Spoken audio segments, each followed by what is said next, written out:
All right, transition now to Kyrie Irving. So Kyrie had a rough game one against Boston.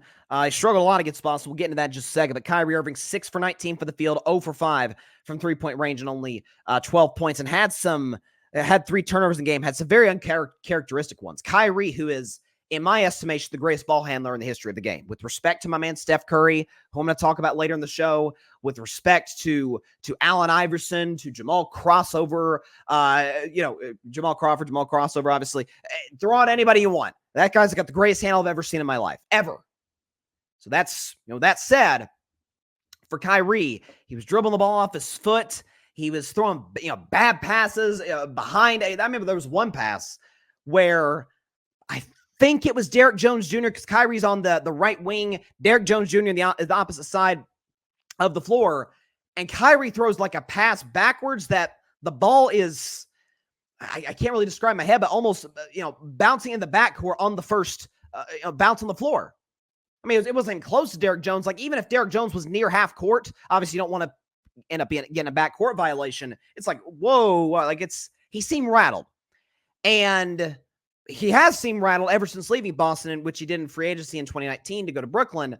He hasn't had a ton of success against the Boston Celtics, certainly in the last 11 games. If we have the stat here, what Kyrie's done against Boston, his old team, the last 11 games, it's not very good. He's averaging 20 points per game, but he's doing it on 41% shooting from the field, 27 from 3. And look at that record, 0-11 in his last 11 games against Boston. Even worse is the playoffs. His last, if you include last night, last 4 playoff games against the Boston Celtics, Kyrie, 14 points per game, 36 from the field. Yikes, 16% from 3. And obviously an 0-4 record, which coincides, of course, with the 0-11 record overall in the last 11 games against Boston. And Kyrie, after the game, was asked about the atmospheres, what you thought you get. Obviously, when Kyrie had the ball, he'd get booed by the Boston crowd. When he was announced in the starting lineups, he was booed by the Boston crowd. And Kyrie had what I thought was kind of an interesting answer. He said that I expect a little more for the Boston crowd. It's like, feels a little bit like projecting. Like, oh, it's not really bothering me. Like, I actually thought it'd be bigger. I don't know if he's trying to egg them on. I don't know what's going on. What I will say is this. So, I think Kyrie's going to play, I don't want to say much better, but better in the series than he played last night. You can't win the series with Kyrie. I know he averaged, I think, less than 20 points per game when the Dallas Mavericks beat the Oklahoma City Thunder. But again, keep in mind, that's a very inexperienced Oklahoma City team. So that's part of the reason I picked Dallas to win that series. So you do have to factor that into the equation. Kyrie's value to me in this series, because he's not prime Kyrie anymore, even though he's had some amazing, particularly against the Timberwolves, some amazing playoff games. Even against the Clippers, I remember the one game where Dallas came all the way back from like 30-plus points down, lost game 4 to the Clippers. Kyrie was amazing in that game. But he's not going to give you that as consistently as he did in his last finals appearance, at least around that age, in 2017. When he was, 24, 25 years old, mid-20s. Now he's into his 30s. Now doesn't quite have the same athleticism. By the way, part of that's injuries. Injuries have factored in for Kyrie. He had the kneecap issue in the 2015 finals that forced him to miss the last 5 games. He's had I think he had a shoulder issue at one point. He's had some knee problems. So that has sapped him of a little bit of his explosiveness, even though he's still a supremely gifted player. To me, Kyrie's value and his worth, and one of the key, if not the key reason I picked Dallas to win this series, is I said that 4 of the 6 games would come down to the wire. There'd be 2 kind of duds. Last night was one of them. 4 games would come down to the wire, because I think there's a lot of matchups that favor both sides that they can expose.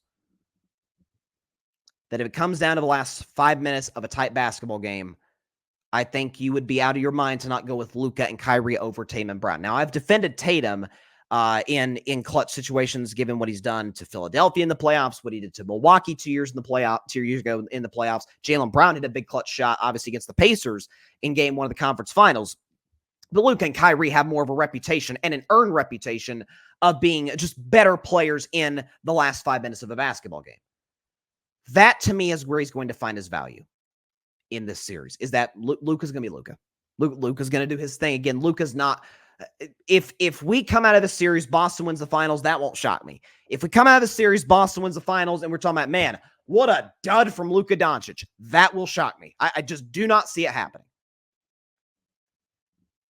If Kyrie can sort of be, I don't want to say an ancillary piece, but kind of a, hey, go get us a bucket every now and then.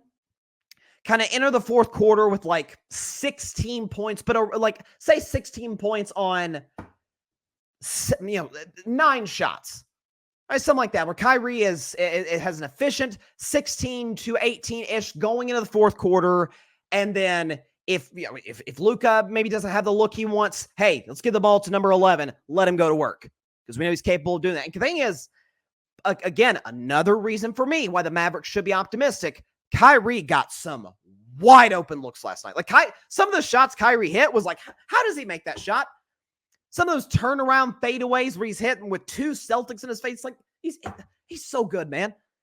But in the third quarter, if you remember, when Luka goes in that one-man run, cuts the Boston lead down to 8, Kyrie had not 1 but 2 open looks. I think one that would have cut the lead to 8, another would have cut the lead, I think, to 7, if I remember correctly, on the right wing. Open looks. Kyrie loves the right wing. Obviously, most painful moment of my sports rooting life was when he hit a right wing 3 over Steph Curry in Game 7 of the 16 finals. So he loves that side of the floor. So I think that's going to be something that he's going to continue to take and make those shots and be more effective in the fourth quarter. Again, Dallas didn't even be effective in the fourth quarter last night because it was a blowout. They weren't coming back in that game once Boston kind of quelled their run in the third quarter. But something else for Kyrie too, because I don't think it's just as simple as he's going to make more shots. Although some of it, what's the old cliche? It's a make or miss league. The 0-11 streak against Boston. I checked that, and if I'm not mistaken, I want to make sure I'm getting this correct, because I think it will go into my larger sort of take with Kyrie and the Celtics. Kyrie Irving in his last 11 games against Boston, of which he's lost every single one. Okay? Do I have this? Against Celtics, last 11 games, 3 of them have come as a Dallas Maverick. 2 of them, one on March 1st, the other last night, have come in or post-stretch where I said, and part of the reason I bought into Dallas, because I didn't buy Dallas as a contender coming into the season. I literally said coming into the playoffs, I think Denver's the best team. Clearly, I was wrong. I thought Boston was the second best team. I thought Dallas was the third best team. I viewed them that highly. I said, Denver doesn't win the West, Dallas will. I viewed that from the beginning. Go in the playoffs, you could check the tape. But once Dallas kind of changed their MO, changed their identity offensively, the stat I've given multiple times, and again, they went back in that bad habit to a degree, maybe sort of a feel out, is when Luka Doncic has a usage rate of 30% or below this season for Dallas, they're 10-0. So I think you're going to see a little bit more of that in game 2, sort of that adjustment from the Dallas Mavericks. And I think also, too, for Kyrie, that's really important is not just the change as it pertains to how Dallas, runs their offense, kind of their philosophy on that side of the floor, is the fact that the Brooklyn days, 8 of those 11 losses to Boston that Kyrie has suffered, those were as a Brooklyn net. As we know, the height of Kyrie Irving's, whatever you want to call it, controversial days or polarizing days, whatever word you want to use, just about all of that came in Brooklyn.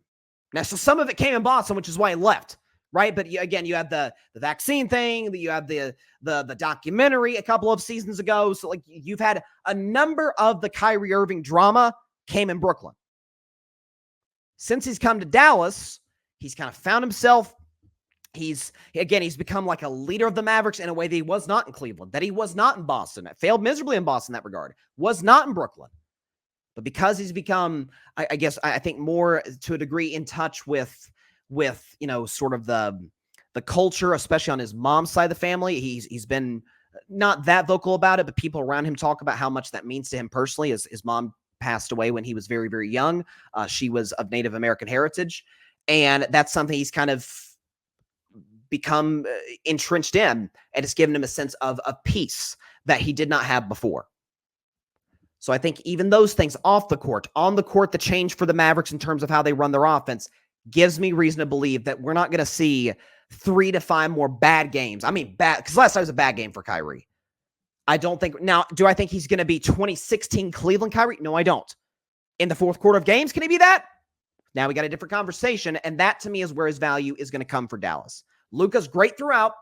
Some of the PJ Washington, Lively Gafford, I'm not sure how much of an impact they'll have in the series, but Derek Jones, guys like that, Hardy, knocking down 3-point shots. Luka do his thing. Kyrie be a plus, a plus on the floor, be good, efficient, and then go berserk in the fourth quarter, particularly in the last 5 minutes. That to me is where his value is going to come from, and that to me is why I think we're going to see a much better sort of demeanor from Kyrie moving forward. And so that's going to be very, very interesting to see. Thanks so much for watching the show on YouTube, and be sure to go click that big red subscribe button and check out the other clips and full shows from Carving It Up Live, as well as our other incredible content creators here on the Grid Network.